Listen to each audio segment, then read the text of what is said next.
What's going on, you guys? I'm bringing you another movie review. Well, my first movie review. It's my second review in general, but my first movie review. Today I'm talking about Mulan 2020. Much like everybody else, I had mixed feelings when I first heard about them doing a live action Mulan. And admittedly, I was a little disappointed. Again, this is back during its inception.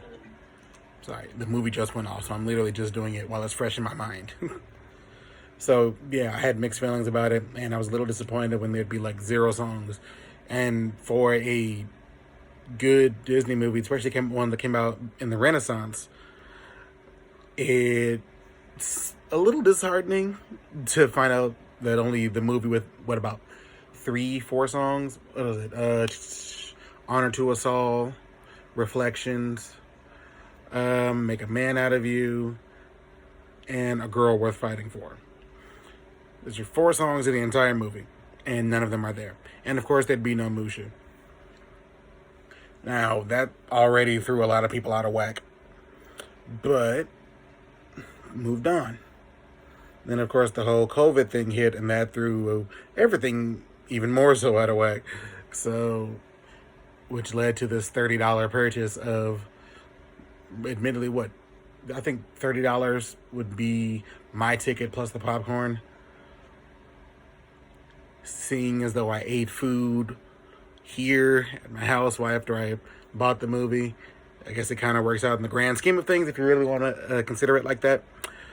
So yeah, moving on. So the movie overall was actually okay. I relatively enjoyed it. I don't really have anything negative off the top of my head to really say about it. Now, seeing as though they weren't going to have the songs, they did exactly what I thought they were going to do. At the very least, reference them is what I thought. And boy, did they reference them. Actually, that's one of the things I really liked about it. For one thing, well, I'm just going to go ahead and call it somewhat spoilers, I guess, if you want to classify it as that.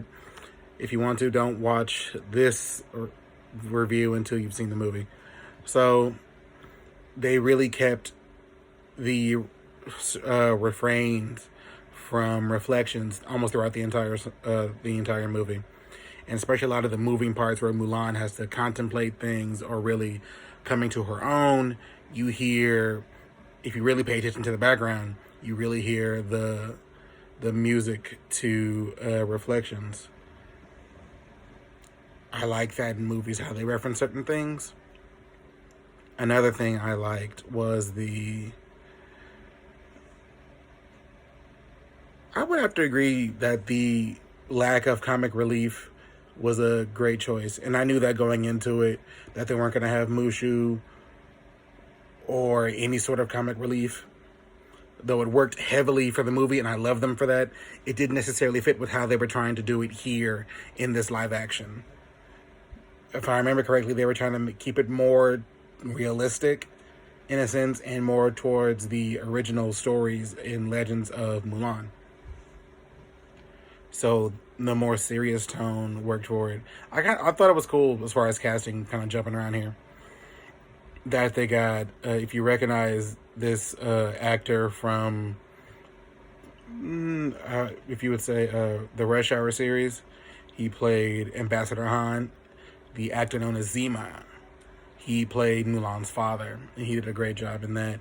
And if you've seen Freaky Friday, the one with Jamie Lee Curtis and Lindsay Lohan, the character Pepe, she was the daughter of the Chinese restaurant owner in that movie, and she plays Mulan's mother. And the girl that played Mulan, I've read here and there, just on some of my friends who commented on it last night when they first saw the movie. They said she didn't really emote much. I can admit she seemed very straight faced through a lot of the movie, but I feel that she pushed maybe some scenes. Admittedly, she probably could have pushed more on, but overall, she did a really great job. And switching around some of the characters, like replacing Shan Yu and the Huns with the Rorons. They were a nice foil to the Imperial Army. I guess one thing I really had to nitpick on as far as fan service was kind of, again, back to the music.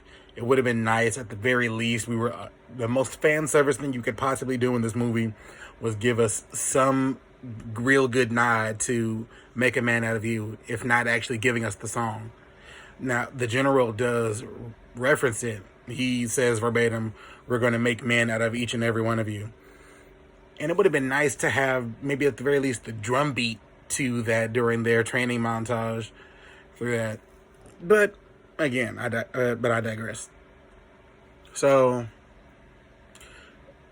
jumping back to the comic relief thing real quick, they didn't have Mushu, but one thing I did like how when they brought back Mulan's friends in the army that she made in the 90s movies, she had Ling, she had Yao, and Chenpo.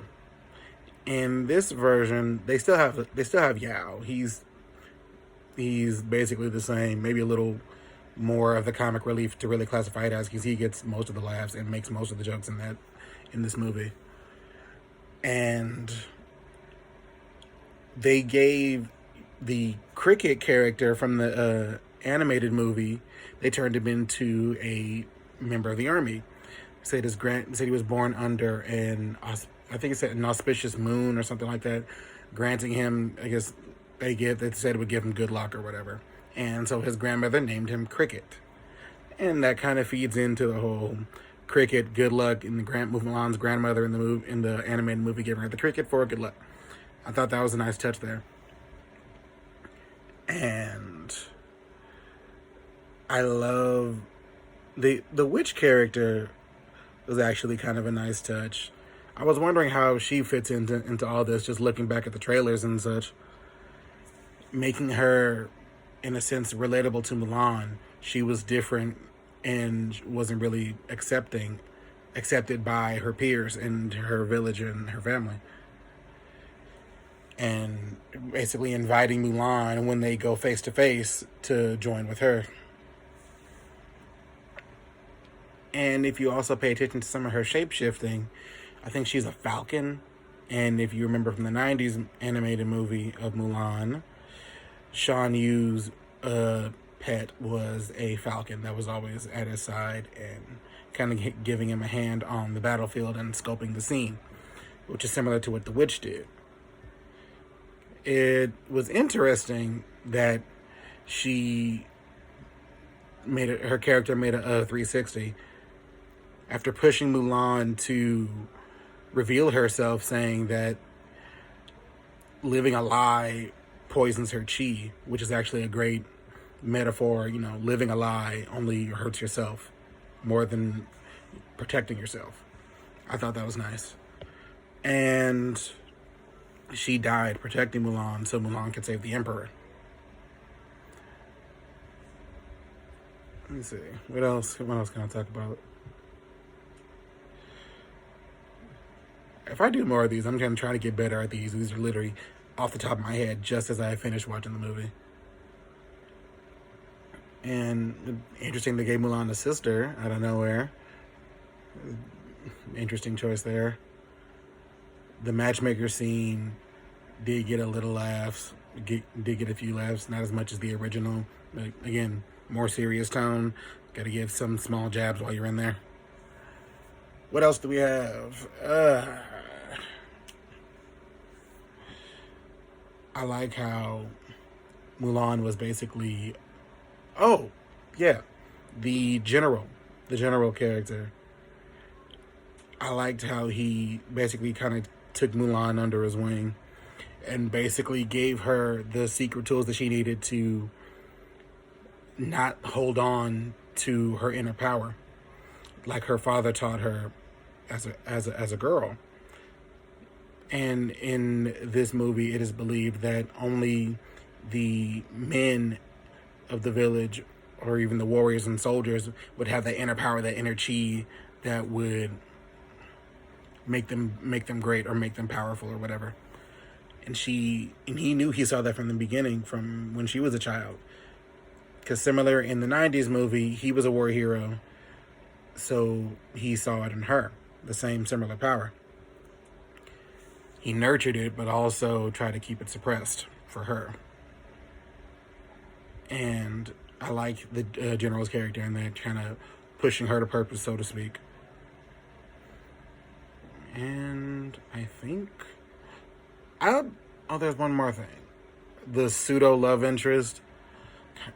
That was an interesting turn. I kind of like how they did that. They didn't really make it a love interest, but you could clearly see that the dude was feeling her. I forgot what his name was, but he would be the quote unquote Shang in this version of the movie. That reminds me. Perfect. This is why I kind of wanted to bring the spoiler line, mainly for this specific scene. I didn't really expect that they were going to bring the avalanche back like they did in the original movie. So I'm saying it's nowhere near snowy in this area and where they're fighting. And Mulan, in this awesome strategic way, she tricks the bad guys into turning their catapult in the opposite direction and launching it at the snow to start an avalanche, completely decimating most of them, just like they did in the first movie. And Shang, I'm just calling him Shang because I can't remember his name, Shang getting caught in the crossfire of the avalanche and causing Mulan to save him. And that being that, overall, I would definitely give this movie 2 thumbs up. It was a good representation of the lore, the original story, as well as good callbacks to the 90s adaptation of the movie. So I definitely suggest you getting it. If you already have Disney Plus, if you really want to bite the bullet on that $29.99, kind of like I did reluctantly, and enjoying it in a movie theater fashion, so maybe kind of help soften the blow. Get you some food, popcorn, whatever, and enjoy the movie. Or wait until December when they release it for free on Disney Plus. Anyways, I hope you guys enjoyed this, and I hope you guys continue to stick around on the channel as I drop more songs. I may drop one more tonight before I go to bed or in the morning when I wake up. I hope you guys are enjoying the songs. Also, don't forget to maybe leave me a comment, drop the likes, share it, anything you got to do. I really appreciate the feedback and the support. Leave me song suggestions if you have them, and let's keep this thing going. All right, see you later.